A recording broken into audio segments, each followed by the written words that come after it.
Hi, my name is Alberto and I'm developing a 3D game using my own engine. In this technical devlog, I wanted to drive you through the process of implementing the inventory system for my game.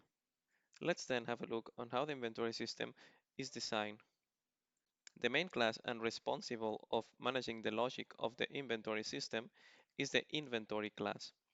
In short, the inventory class serves as the container of all items and handles the storing, removal, and usage.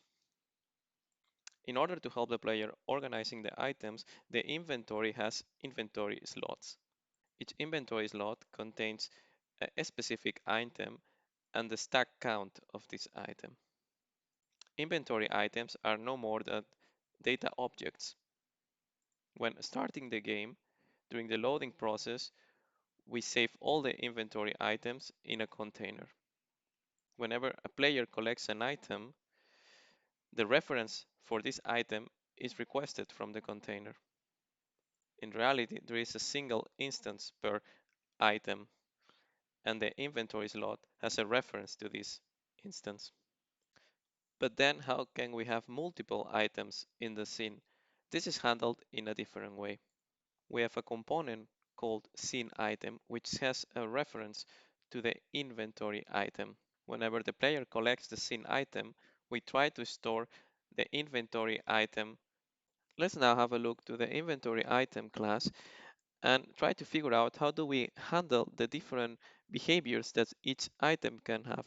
There are three specific moments in which we might want to generate specific actions.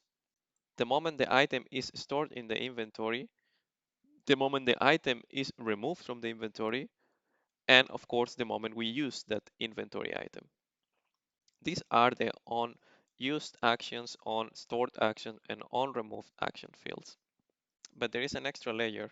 Some items cannot be used in certain conditions, and these conditions are defined in the can use conditions field. Let's then have a look to the condition system.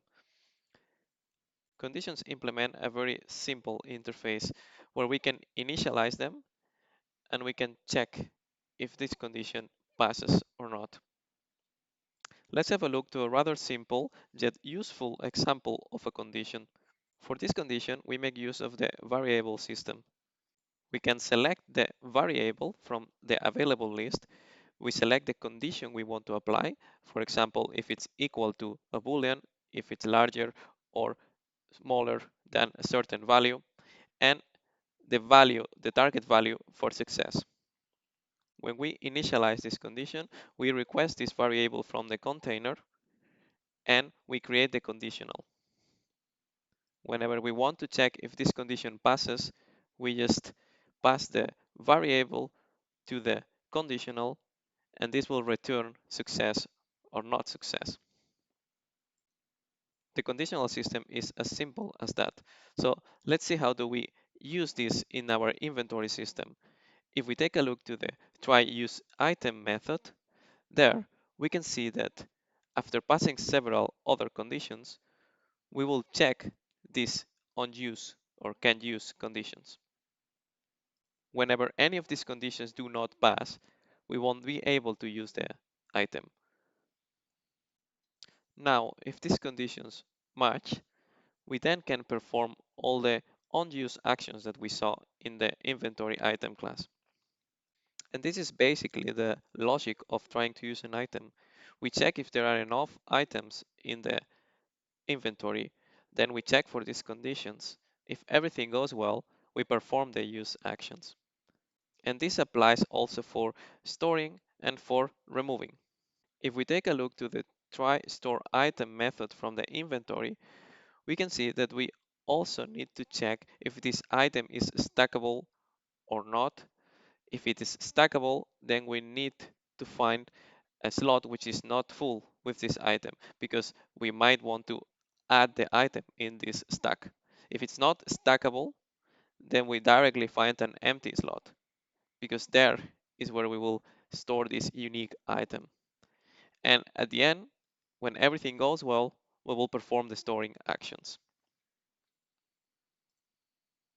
Let's now take a look on how do we define these actions that are shared for usage, storing, or removal. As you can see, the base class for the actions is very simple. We can again initialize and perform the action whenever is required. Let's consider the case that we are creating a key item. This item will be used to open a specific door in the game. One way of achieving this behavior is by creating a variable which we will enable whenever we have this key. The moment this variable is enabled, we will allow the player to open the gate. For that, we have created a change variable item action, which mainly performs an operation on the selected variable, changing its current value. We can then select this action as one of the on-store actions. Therefore, whenever we pick up, we collect this item and we store it in the inventory, this variable will be set to true. Whenever we remove this item from the inventory, this variable will be set to false. The next step is to realize if we want that this key is permanent or it is consumed after each use. If we want to make this key a single-use item, what we have to do is to add another action whenever we use the item. And this action is as simple as consuming the item. So we trigger the removal of the item from the inventory. As you can see, the system is rather simple, but quite generic in a way that allows me to create and define unique behaviors per item. Besides, the inventory items can be created and designed in the editor using this panel.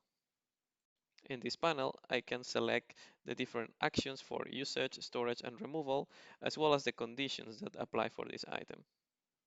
And with this, I hope I gave you a good overview on how the inventory system works in my game. If you like this type of content and you want to know more about other features, how are they implemented in the game, please leave a comment. I hope you enjoyed the video.